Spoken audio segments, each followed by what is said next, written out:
kapal-kapal yang diakuisisi oleh perusahaan ASDP atau PT ASDP ini sebenarnya memang tidak layak dilakukan akuisisi karena umurnya dari 53 kapal yang berumur di bawah 22 tahun hanya 11 kapal, sedangkan sisanya sebanyak 42 kapal, kurang lebih 10 umurnya hampir 60 tahun, 20-an umurnya di atas 30-an tahun. Ini yang membuat keyakinan dari kami tim penyidik serta JPU bahwa memang telah terjadi perbuatan melawan hukum yang mengakibatkan kerugian keuangan negara. Komisi Pemberantasan Korupsi, KPK, menahan 3 mantan direksi PT ASDP Indonesia Ferry, Persero, terkait kasus dugaan korupsi kerjasama usaha dan akuisisi PT Jembatan Nusantara, PTJN, oleh PT ASDP Indonesia Ferry, Persero, tahun 2019 hingga 2022 pada Kamis.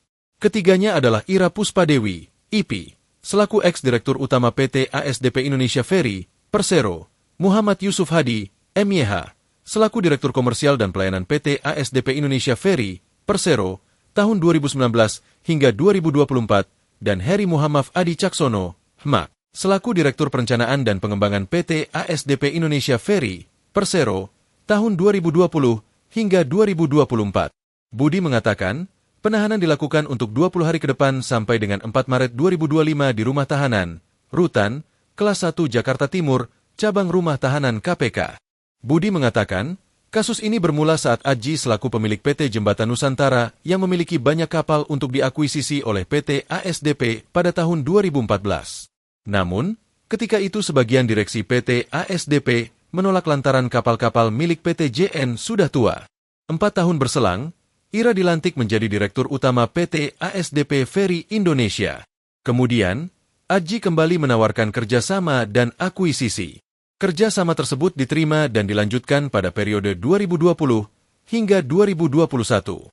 Namun, proses akuisisi perusahaan ini diduga disamarkan, salah satunya adalah dokumen penilaian pemeriksaan kapal.